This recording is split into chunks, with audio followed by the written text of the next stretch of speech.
club in the Premiership and regained his England place. David Mellor has brought Gallic flair to United's attacking formation. At Middlesbrough, Brian Robson has nominated his record signing Nicky Barmby and crucial defender Steve Vickers. Barmby's desire to move back to the north has worked out for the borough in a big way, and Vickers' first ever season in the top flight has been well worth waiting for. Sunderland boss Peter Reid has selected his influential assistant and one of the most improved players of the season at Roker Park. Paul Bracewell has run the championship show from midfield in his third spell at the club, and Richard Ord has been a tower of strength at the heart of the First Division's best defence. Another influential defender gets the nod from Darlington's Jim Platt. He's gone for the former Newcastle player Matty Appleby, while Hartlepool's Keith Houchin has nominated Sean McCauley for tonight's top honour of North East Footballer of the Year. Well, in less than an hour's time, we'll find out who's made the biggest impression on the judges and is walking away with this season's main. Newcastle United managed to have style without arrogance, and if Kevin Keegan fell short of landing that elusive first major trophy, his team were always number one for entertainment.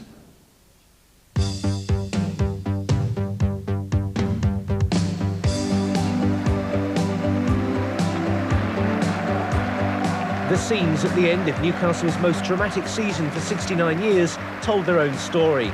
Players and fans came together in mutual applause, respect and affection. Both on and off the pitch, the whole city had been left utterly drained. Through the first 7 months of the season, Kevin Keegan had mounted a swashbuckling cavalry charge on the title. His team were glorious in their victories, dazzling the Premiership with their team play and their individual talents. David Mellor oozed Gallic style as he tormented defences. Inspirational skipper Peter Beardsley seemed ageless with his enthusiasm. And at the front of it all, the powerful figure of Les Ferdinand, a number 9 in the great tradition, who fired in 16 goals in his first 13 games and equalled the club record of scoring in 8 successive matches. Newcastle were now the country's glamour team, model footballers who made the club ultra-fashionable. Even away from the big money buys, there were match winners in the ranks. Watson, there's nobody up with him. Think the Liverpool defender's back, he's got to go it alone. Maybe he can. Clever chip! Oh! Fantastic goal! Terry Venables soon recognised Newcastle's position in the national game with 4 United players in the England squad.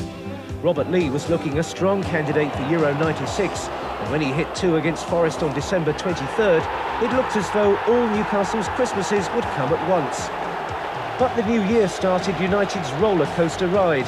David Ginola's controversial sending off at Highbury was just one headline in a spell that saw United crash out of both cup competitions. Then there was the most amazing transfer saga of Keegan's managerial career. Faustino Asprilla and the Willie Won't-he sign from Parma. He did for $7.5 million, and Tino arrived on Teesside for a shock first appearance in the local derby against Middlesbrough. When he came off the bench, he swung the game.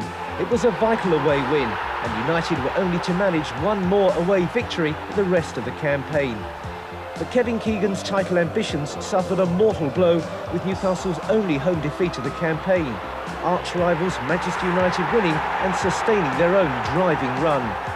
The abiding memories of the final weeks will be the pain and disbelief etched on the shocked faces of Newcastle's devoted fans as their Premiership slipped away from them.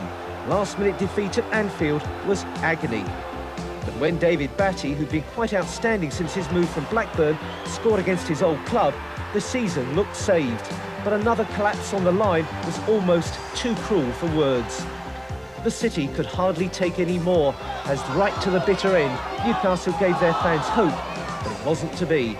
Toon and team had celebrated together and eventually suffered together throughout this extraordinary season. Kevin Keegan's final message was defiant. Next time.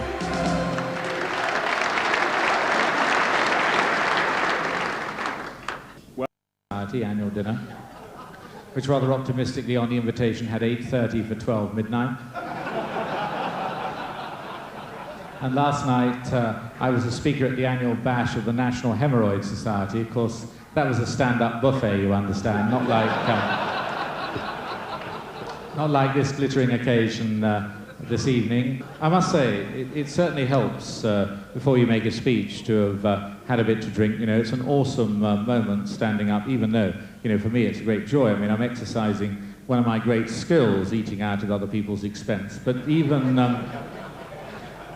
so, it's, you know, you feel you need a few just to sort of loosen yourself up a bit. I mean, the other night I thought perhaps I'd had too many, but I got a very reassuring card the following day. It just said, "You look just great to me," signed Oliver Reed. So you wonder what Oliver Reed does when he's got something to celebrate, don't you? But I've got a Scottish friend who's got a hobby. His hobby is, I have to admit it, ladies of the night, and he enjoys going with these ladies. In fact, he enjoys videoing the proceedings. He likes to watch the proceedings on video afterwards. In fact, he particularly likes to run the video back to front because he loves the bit where she gives him 50 quid. But I do want to say genuinely some things, casting the old jokes aside. Just tell you this. I am the first fan, as against successful footballer, that's had the privilege of addressing this dinner. But there is room, you know, in football for the fans. Some people who run football don't understand that. But there is room in football for the fans. In fact, football wouldn't be anything very much without the fans.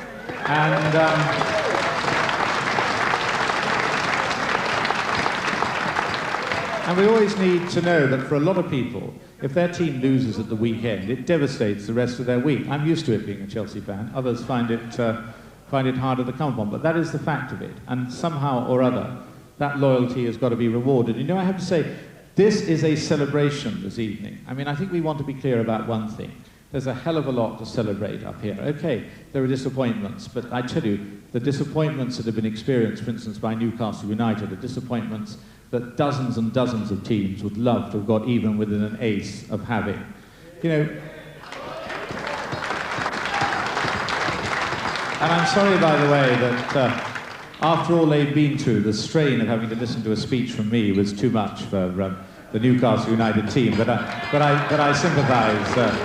I sympathise with them.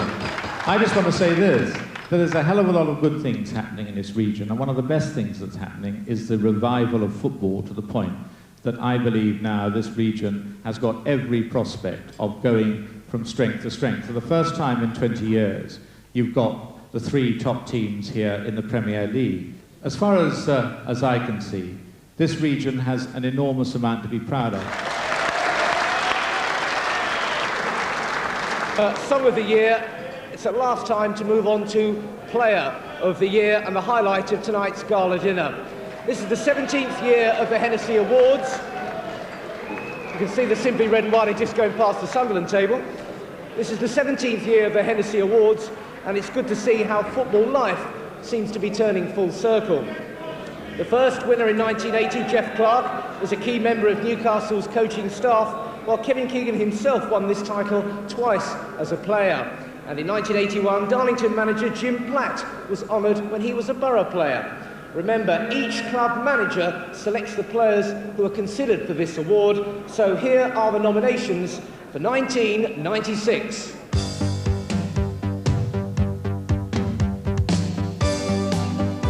Newcastle's first selection is Les Ferdinand, the striker whose goals took them so close to the Premiership title and earned him a recall to the England squad.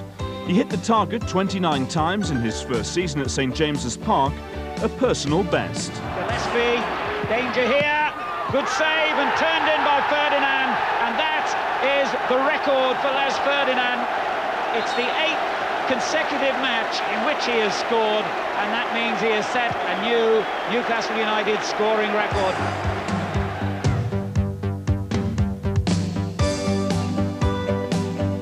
Frenchman David Ginola has also made an enormous contribution during his first 9 months in the North East, and he's United's second nomination. He's brought Gallic flair to the club's attacking formation, running rings round right backs across the land. Takes on 3 players and still gets a shot in that could have produced a spectacular goal.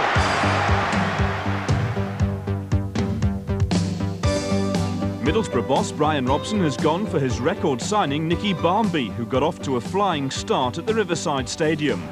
His decision to move back to the north has paid dividends for the Borough, and Barmby has kept his place in the England squad.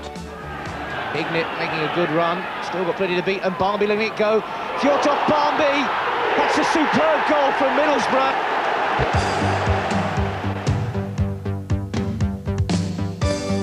The second nomination from Teesside is defender Steve Vickers, who's made a big impression during his first season in the Premiership. He's been dependable and strong at the back, particularly when the Borough came under severe pressure in the second half of the season. Paul Bracewell is the first of Sunderland's 2 nominations. The assistant manager has had a major say both on and off the pitch during the club's championship season. Now he's got his sights set on another return to the Premiership. Bracewell turns one way, tries the shot, Norman stretching again to push it away.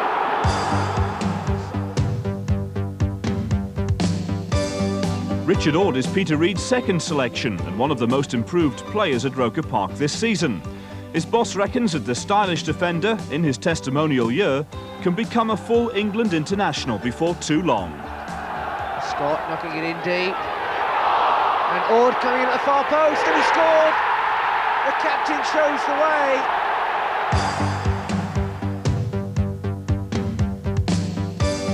Darlington's nomination is Matty Appleby, the former Newcastle player who's added consistency to his game at Feethams this season. He's strong in defence and comfortable moving forward into midfield.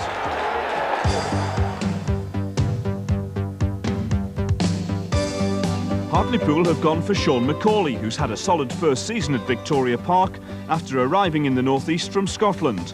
He's looked confident and worked hard at left back as the side struggled to find its form.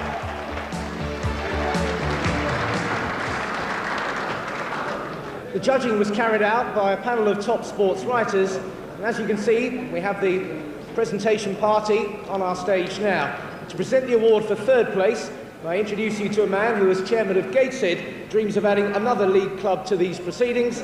Here's the Evening Chronicle's one and only John Gibson. Thank you, ladies and gentlemen. Ladies and gentlemen, in third place for North East Footballer of the Year, from Sunderland FC, Dickie Ord.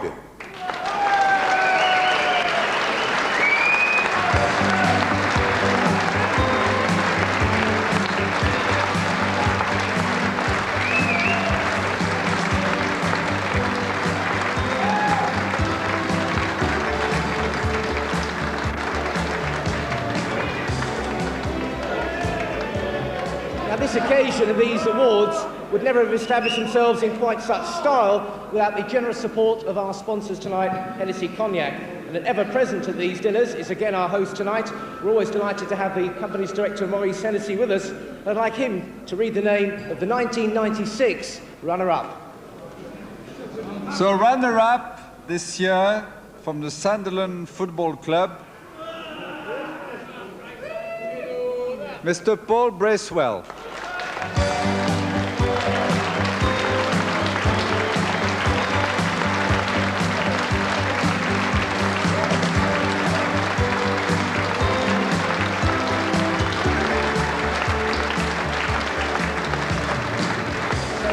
At last, the highlight of the evening and the announcement of the man who's been singled out as #1 during this quite momentous season. To announce the Hennessy Cognac North East Footballer of the Year, the man who would certainly have been a past winner if these awards had been running during his own distinguished playing days. Please welcome back hero of 1973, Sunderland's cup-winning goalkeeper Jim Montgomery.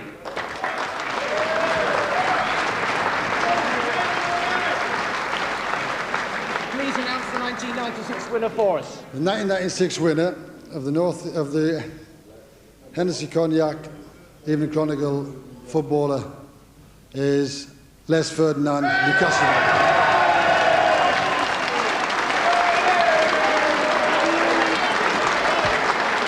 Unfortunately, of course, Les can't be with us tonight because of one last playing commitment of the season, till Euro 96 that is.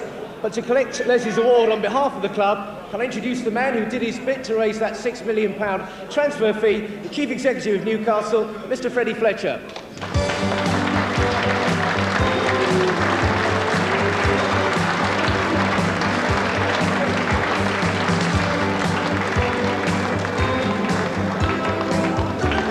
And that, just about brings down the curtain on this, perhaps the most exciting season in North East football history. Unless you're a Darlington player, of course. Good luck to Jim Platt and his team in the playoffs. A Wembley final for the Quakers will be the grand finale to a quite astonishing campaign. Next year, we've so much to anticipate. 3 teams in the Premiership at last and more European football. Thanks to all our clubs for a great year's entertainment. You've certainly earned a break. But the final congratulations go to the 1996 Hennessy Cognac North East Football of the Year, Les Ferdinand, from the Civic Centre in Newcastle. Good night.